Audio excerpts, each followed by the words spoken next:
Iya, Duluan. halo, selamat sore. Saya Fadli Faldo dengan NIM 2023021060 dari Prodi Manajemen Angkatan 2023. Di sini saya akan memulai perbedaan antara konsumen zaman dulu dan zaman sekarang. Oke. Boleh langsung zaman dulu. Kalau untuk zaman dulu, terutama untuk masalah sumber informasi, biasanya itu kita dapat dari TV, terus radio, koran, ataupun dari rekomendasi orang-orang yang pernah beli barang itu. Biasanya kita dapat sumber informasi dari situ aja gitu, nggak yang seperti sekarang yang banyak sumber informasinya.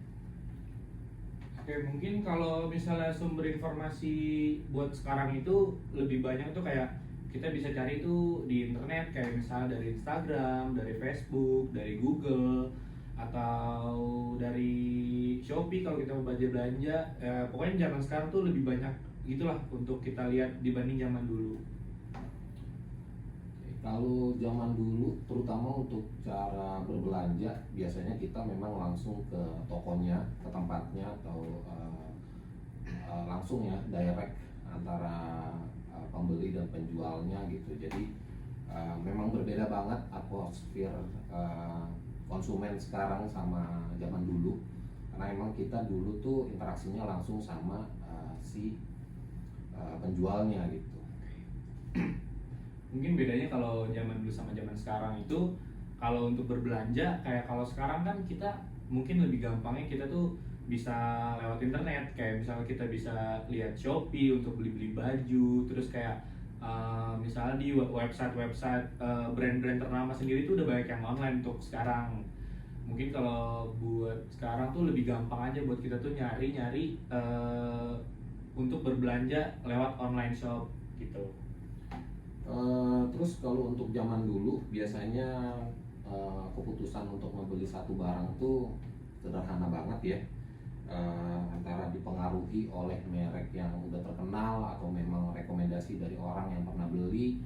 Itu biasanya jadi patokan kita buat membeli satu produk gitu, at least yang produknya udah terkenal banget, atau memang ada produk yang nggak begitu terkenal tapi saudara kita atau teman-teman kita udah pernah beli barangnya, mereka ngerekomendasiin ke kita untuk beli produk itu gitu.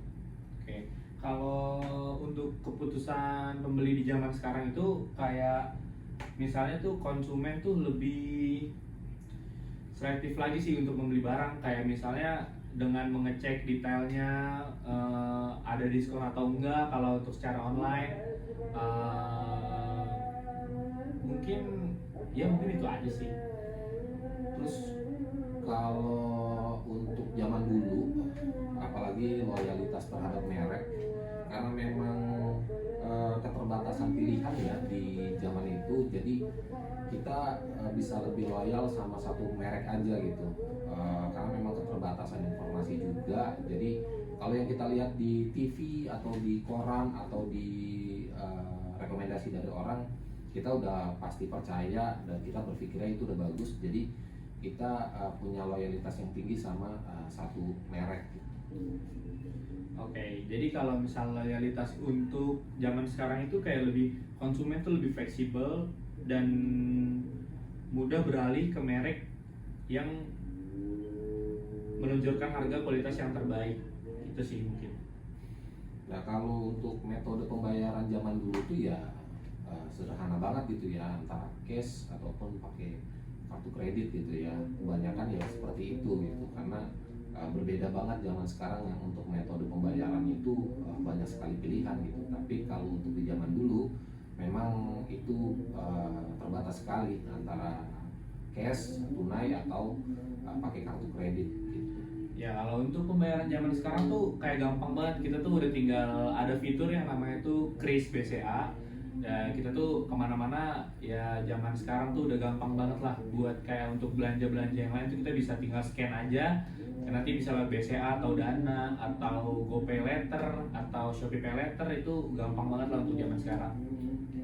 Kemudian kalau untuk gaya hidup dan preferensi di zaman dulu ya, kita pasti kalau untuk membeli barang itu tergantung sama kebutuhan, bukan keinginan gitu. Jadi lebih fleksibel aja, karena memang base-nya kita sesuai sama kebutuhan, bukan karena keinginan gitu. Tadi apa? Gaya hidup dan preferensi. Oh, kalau gaya hidup dan preferensi itu zaman sekarang tuh kayak kita tuh selalu ikutin tren-tren yang sekarang lah, kayak misalnya tentang baju-baju yang update, entah sepatu atau celana, kendaraan dan segala macam. Untuk kayak zaman sekarang tuh kita harus bener-bener ikutin tren banget lah, biar nggak ketinggalan banget sama zaman dulu gitu sih paling. Oke, sekian dari saya, Fadlan Rivaldo. Terima kasih sudah menonton video ini dan sampai jumpa.